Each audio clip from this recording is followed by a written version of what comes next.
결혼하고 애를 낳아서 그래서 나한테 뭐가 좋은데? 했을 때 스스로 답을 내릴 수가 없는 거예요. 아이를 낳아봤자 좋을 게 없다고 생각해요. 낳아서 얻을 수 있는 이득이 없으니까 그러지 않을까.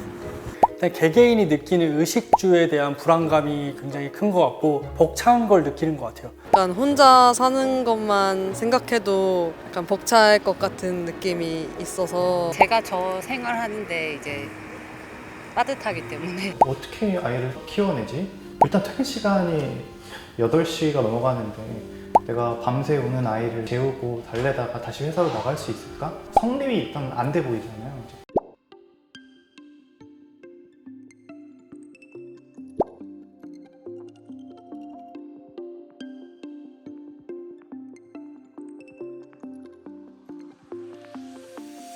네, 안녕하세요. 오늘 저희의 만남이 40대 모임이라고 하더라고요. 살고 싶은 대로 살고 싶은 우리들의 말말말이 오늘 주제라고 합니다. 네, 안녕하세요. 하고 싶은 거 다 하고 살아도 큰일 안 난다라는 모토로 여행 유튜브 채널과 경제 유튜브 채널 누워서 돈 벌기를 운영하고 있는 신아롬이라고 합니다. 2040 청년층을 대상으로 심리 상담을 제공하는 심리 상담 플랫폼 오렌지 카운슬러 대표 양한솔이라고 합니다. 저는 김건우라고 하고요. SBS 788회 생활의 달인 무슨 달인이에요? 중고거래의 달인입니다. 문화기획자라고 불리기도 하고 김건우라고 합니다. 반갑습니다.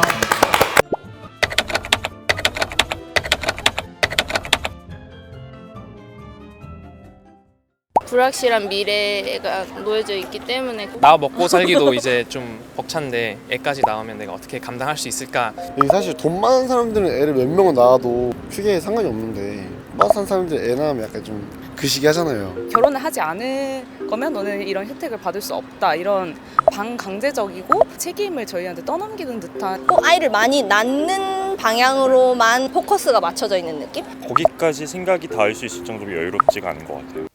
이거 보면서 저는 가장 크게 든 생각이 난가? 저 인터뷰 난가? 라는 생각을 하게 됐거든요. 주의 깊게 들었던 거는 나만 내 미래가 불안한 게 아니라 이 사회 미래도 불안하게 느껴지기 때문에 더 다가갈 수 없다. 저도 아까 나온 얘기 중에 가장 인상 깊게 들었던 게 아직 거기까지 생각해 볼 여유가 없었어요 라는 말이 저는 딱 맞는 것 같아요. 그러니까 창업을 하고 스타트업을 하니까 어떻게 보면 당연한 걸 수도 있지만 이전에 회사를 다닐 때도 그랬거든요.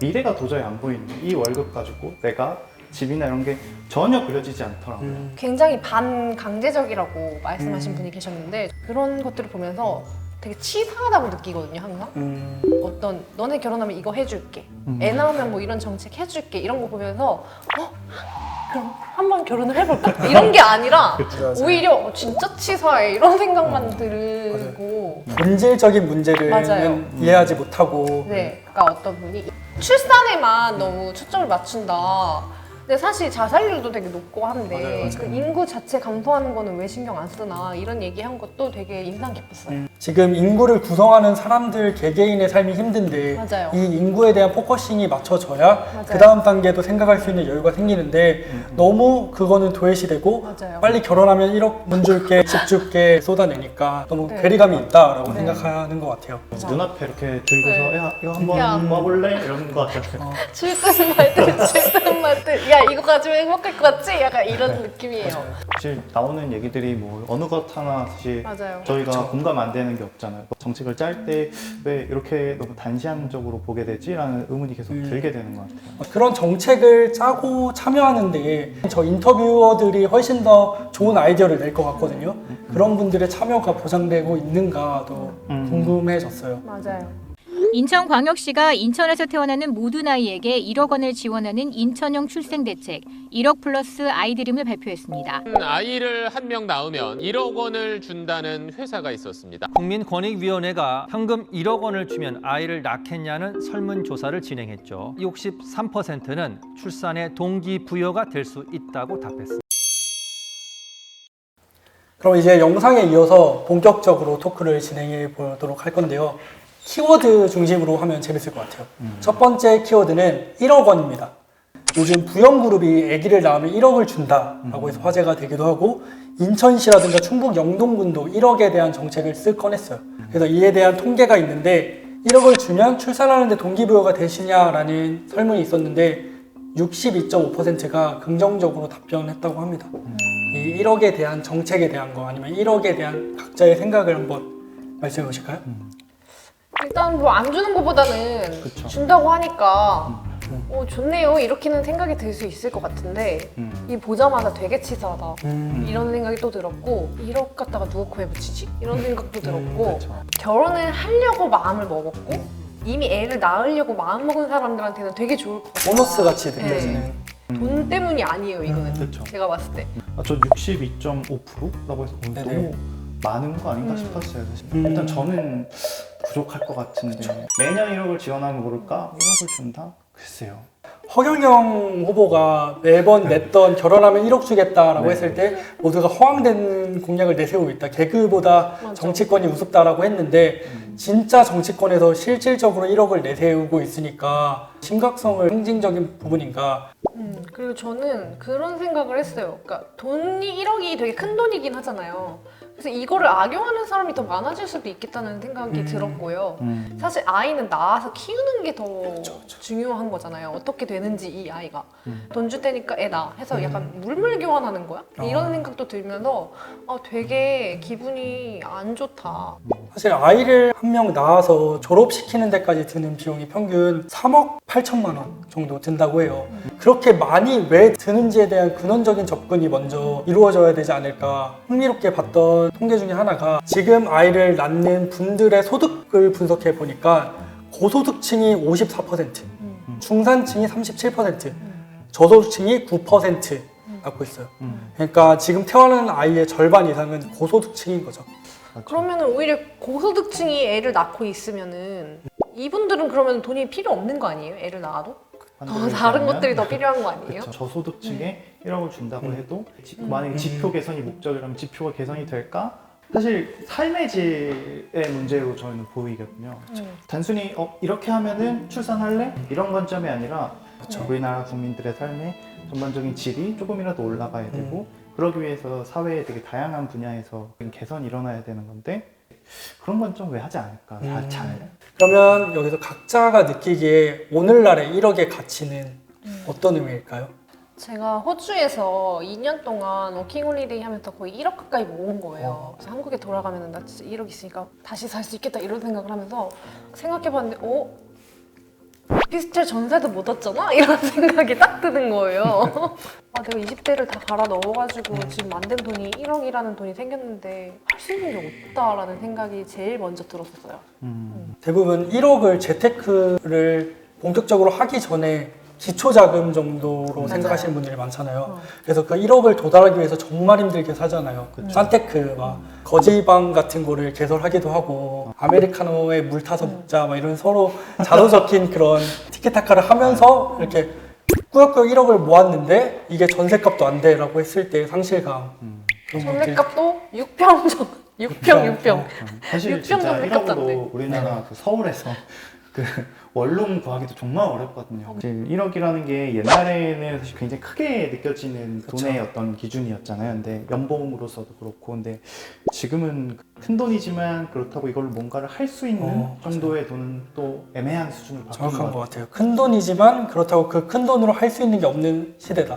네, 이게 있다고 인생이 바뀌고 뭔가 희망적으로 작은 행복? 그러니까 첫 번째 성취 뒤에 큰 좌절이 오는 것 같아요. 1억을 모았을 때 성취감은 진짜 크거든요. 맞아. 근데 그 뒤에 오는 좌절감은 그 성취감 때문에 더 크게 느껴지는 것 같아요. 어떡하지? 계속 이렇게 고민하는 그런 돈. 24시간을 쪼개고 쪼개도 우리는 늘 시간에 쫓기며 살고 있습니다. 요즘 시간 빈곤이라는 용어가 화제가 되고 있는데요. 세상을 살아가는데 최소한의 시간이 보장되지 않는 걸 이르는 말이라고 합니다.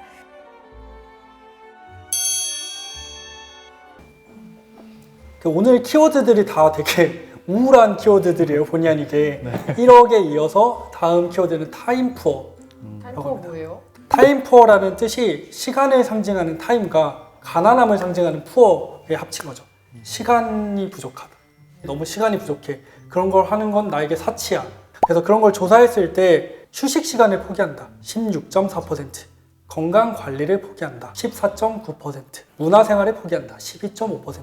쉴 시간 없고 건강 챙기지 못하고 문화생활을 못하는데 연애와 결혼과 아이는 너무 까마득하게 느껴지는 것 같거든요. 그 타임푸어에 대해서 각자 듣고 생각하는 것들은 무엇이 있을까요? 휴식만 남기고 나머지는 포기하거든요. 어쨌든 휴식이 절대적으로 또 필요하기 때문에 휴식 빼고 나머지를 저는 다 포기하게 되는 것 같아요. 그래서 아까 간단히 얘기 나왔는데 최근에 하는 예능을 다 모르시더라고요. 그래서 20대 때를 되돌려보면은 회사 갔다가 그냥 집에 와서 겨우 잠들고 아침에 겨우 일어나서 회사를 가고 이런 건데 회사들이 다 밀집된 지역이 있잖아요. 근데 거기에서 집을 살 수가 없으니까 점점 멀어지게 되면서 출퇴근 시간도 멀어지고 너무 피곤하고 그냥 끝나면 아무것도 할 수가 없는 거예요. 맞아요. 그러니까 내 의지가 아니야 이거는. 내 의지는 난 지금 저기 헬스장도 갔어.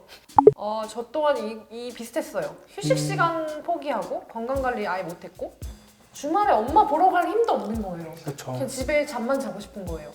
이게 사실 마음의 여유가 없다고 보는 게 더 맞는 것 같아요.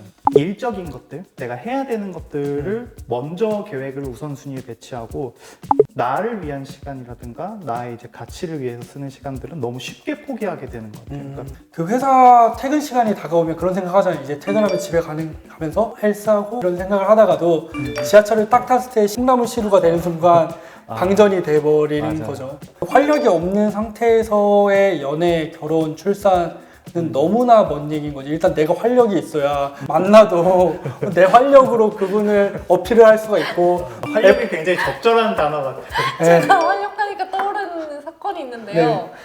회사 다닐 때 이제 남자친구랑 끝나고 전화를 하잖아요. 전화조차 하기 싫은 거예요. 그래서 예를 들어 밥 먹었어? 그러면은 이건 네예요.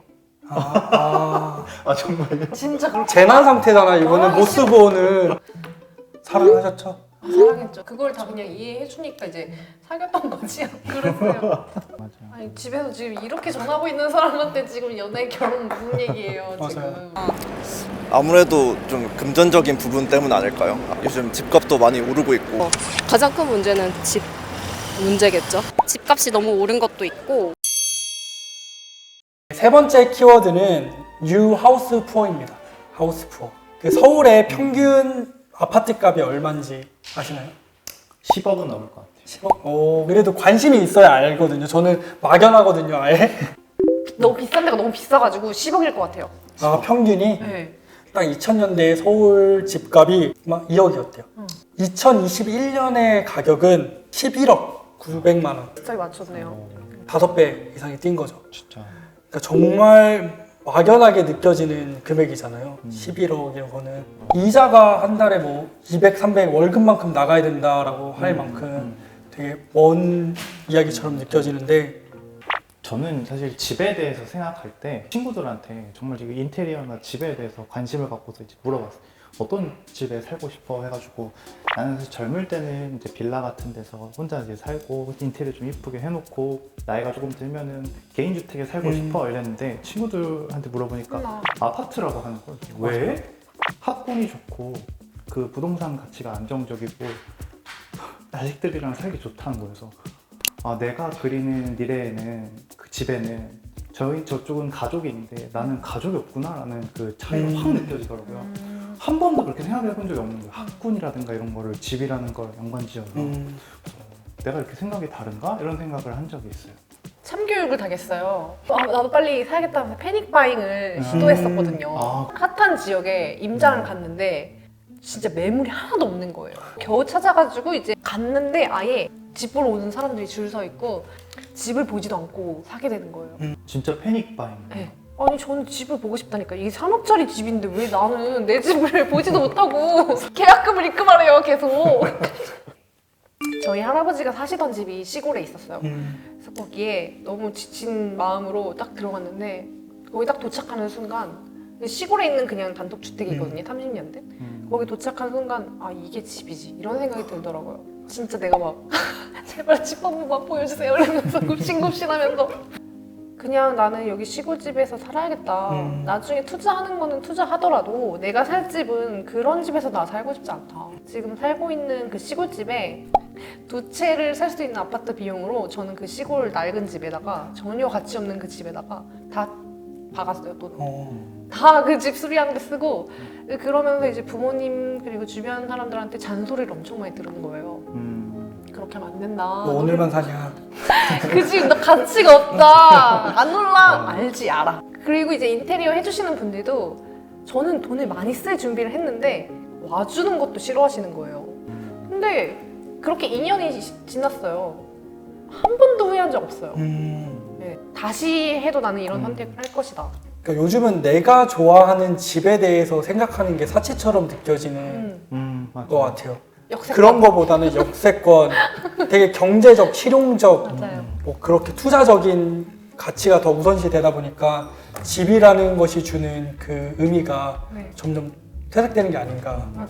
라는 생각합니다. 저는 하우스 푸어가 사실은 이제 연끌을 해가지고 그 집을 사는 거잖아요. 그러고 나서 고금리를 이제 갚아나가는, 월급을 받는 직장인 입장에서는 내가 절대 못하죠. 계층 이동이라고 해야 될까요? 그게 제한이 있잖아요. 네. 내가 앞으로 평생 소득이 정해져 있고 그 집이 아니면 그거를 점프할 수가 없는 거죠. 유일한 그 수단처럼 느끼더라고요. 여기서 한번 점프를 해야 내가 넘어갈 수 있지, 그렇지 않으면 나는 계속 평생 이 굴레에 갇힐 거야 라는 것 때문에 여기에 되게 많은 그 자원이나 그런 걸 쏟게 되는 것 같고, 근데 여기서 사실 시세가 근데 되게 많이 변동이 크잖아요. 한 번 미끄러지면은 푹 떨어지는 거거든요.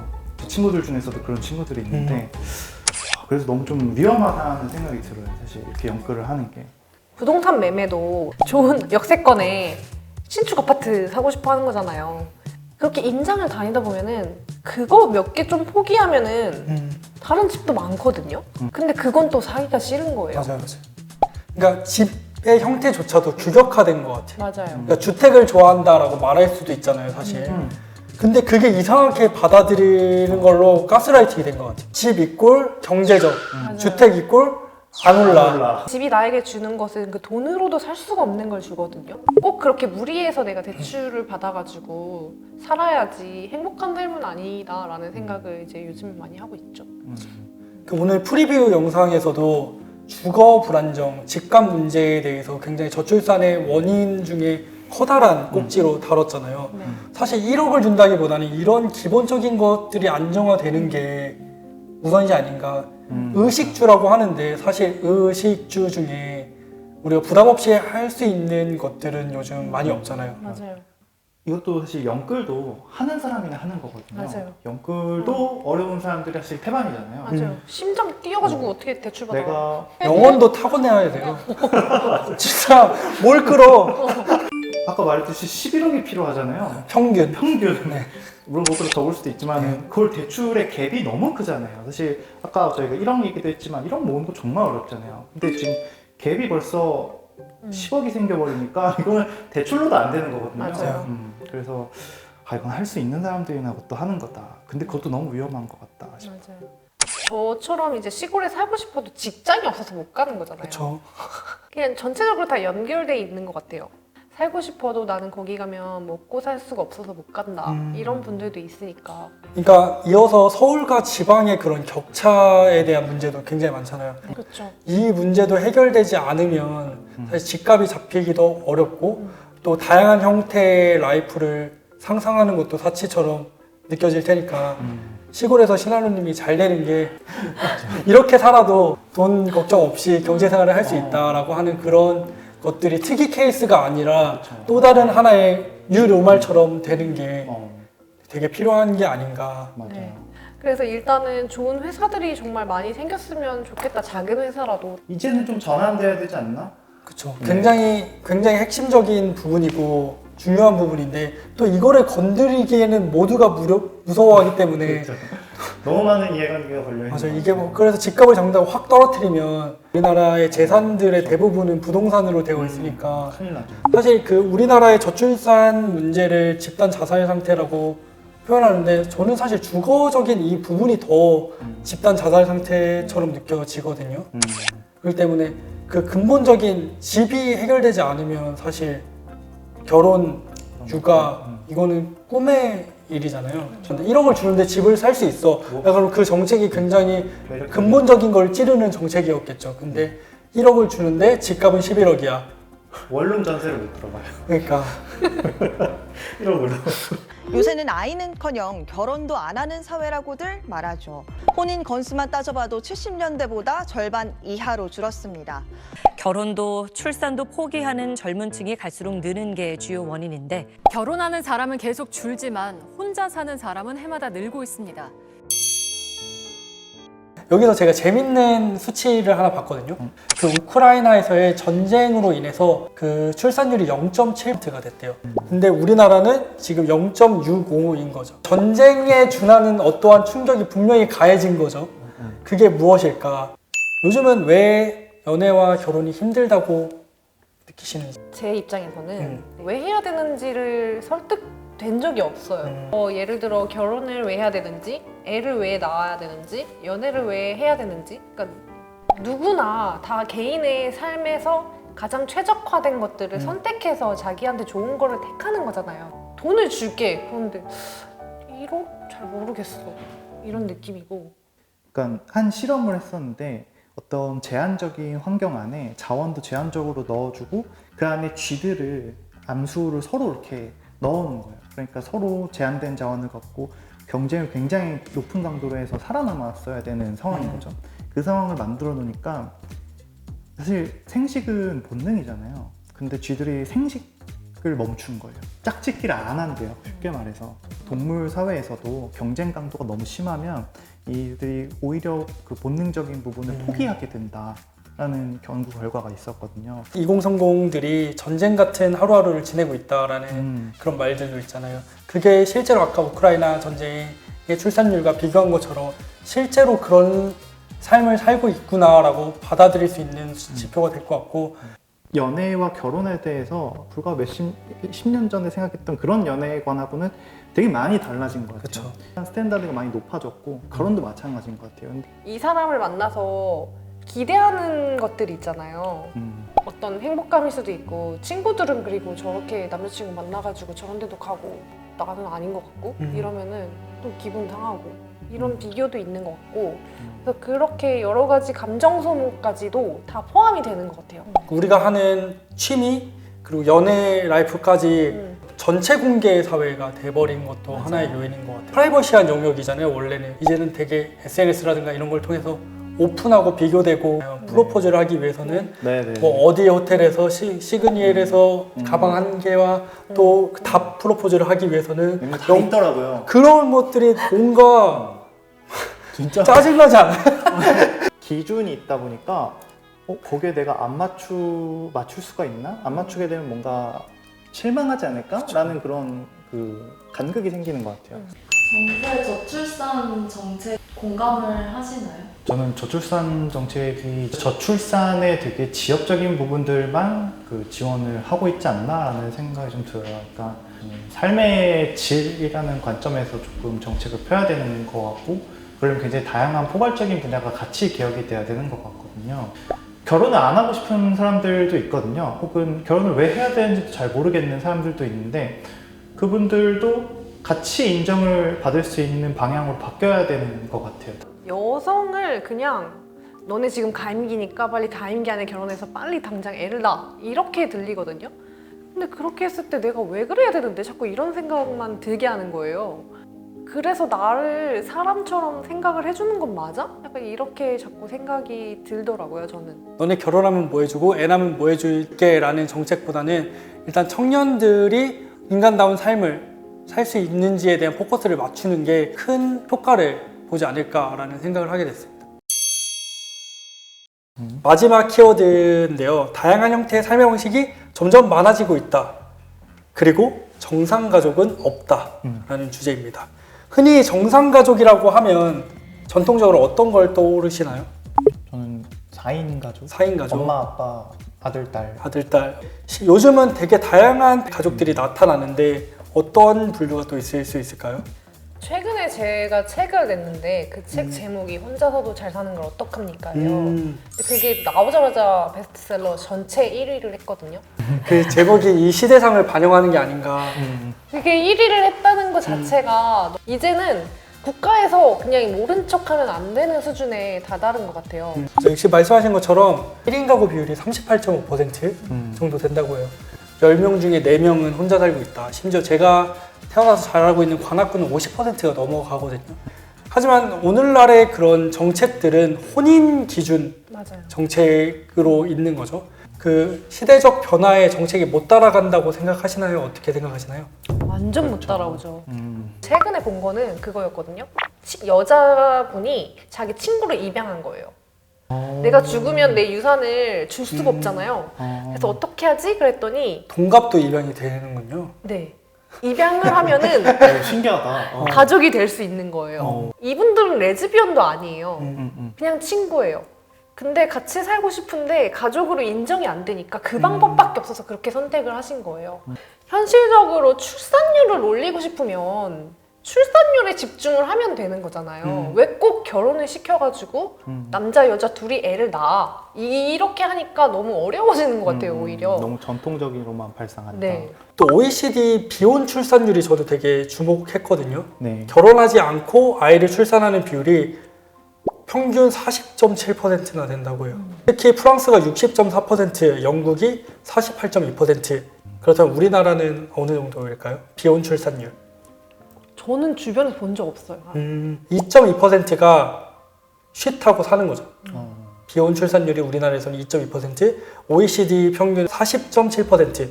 그래서 이 수치의 차이는 우리나라는 혼인을 중심해서 아이 정책이 이루어진다면 OECD는 아이 중심인 거죠. 아이가 태어나면 그 아이에 대한 지원이 주는 건데 우리나라는 결혼을 하고 혼인신고를 하고 태어나야 거기에 조건에 맞는 걸 지원하니까. 맞아요. 예전에 제가 좀 그 그린란드라는 곳을 여행으로 갔다 온 적이 있었거든요. 근데 거기 이제 북극 쪽이니까 이누이트 원주민 분들이 사는데 한 그분을 만났어요. 가이드를 좀 받았는데 아이가 있는 것 같이 얘기하는데 허스밴드라고 안 하고 보이프렌드 그러는 거예요. 그래서 제가 너무 궁금해서 물어봤어요. 그 사람하고는 나는 결혼하지 않았다는 거예요.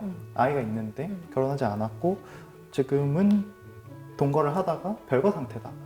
하지만은 아이는 같이 공동 육아를 하고 있다. 이러시는 거예요. 그래서 저랑 동갑이었거든요. 그래서 여러 번 이미 그런 경험들이 있고 다 친구들 주변 사람들도 아이를 낳고 서로 그걸 같이 기르는 그런 게 있다는 거예요. 이게 사실 이누이트 문화랑도 비슷하고 덴마크의 식민지였기도 했기 때문에 복지가 사실 다 돼 있었거든요. 제가 놀랐던 거는 아이를 낳으면은 아이에 대한 모든 그 지원금 그리고 양육에 대한 거 그다음에 의료보험 그런 것들이 다 지원이 되고요. 대학을 가고 싶다. 고등학교, 대학, 석사, 박사까지 국가에서 다 지원을 하고 취업 자리까지도 보장을 합니다.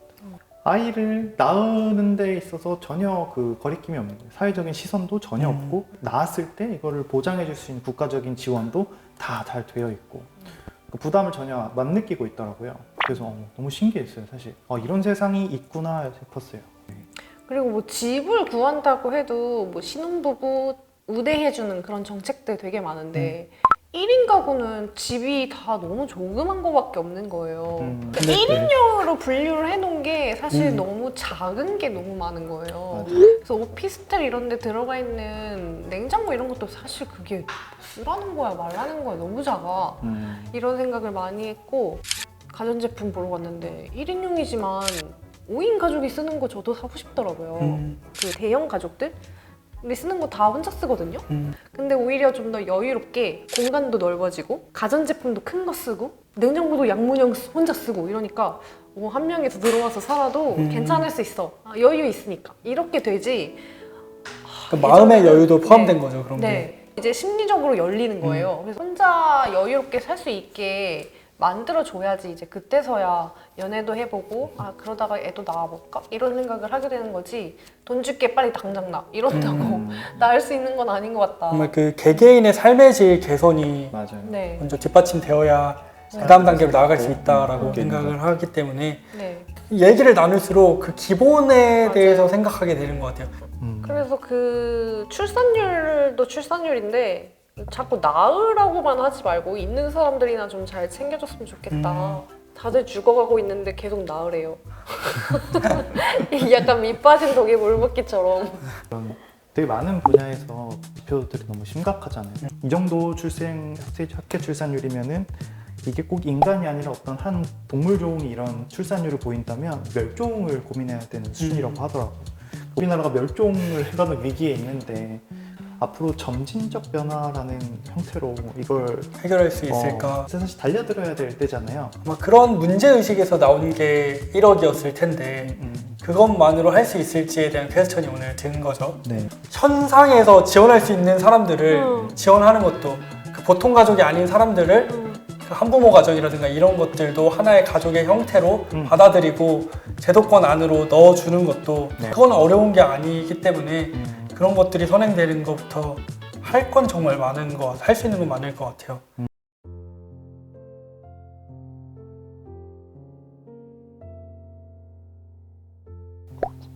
오늘 이렇게 저출산이라는 하나의 카테고리를 가지고 되게 다양한 갈래가 나왔잖아요. 앞으로는 이렇게 살고 싶다라고 하는 삶이 있는지 제발 이제 정부에서 높으신 분들께서 모른 척하지 않으셨으면 좋겠어요. 이게 그냥 대충 돈 줄게 결혼해 애나 이렇게 한다고 될 시점은 이미 지난 것 같고 제발 좀 젊은 분들의 이야기들을 귀담아 주시고 다 행복해질 수 있을까를 좀 고민을 같이 해주셨으면 정말 감사드리겠다. 반드시 결혼이나 출산이나 이런 걸 하지 않아도 좀 괜찮은 저는 그냥 그렇게 살아도 괜찮거든요. 그렇게 살고 싶고 되게 정상적이지 않은 걸로 취급받거나 그런 일은 적어도 없었으면 좋겠다. 정책들을 들었을 때 와닿지가 않아 라고 하는 게 누가 만든 거야 라는 생각을 하잖아요. 우리의 생각이 정말 들어간 것인가 라는 갸우뚱하는 부분들이 많기 때문에 개선이 있었으면 좋겠고 이게 어떻게든 전달돼서 공론화 됐으면 좋겠다 라는 생각을 가져봅니다. 앞으로도 하고 싶은 거 하면서 살면 좋을 것 같습니다. 박수.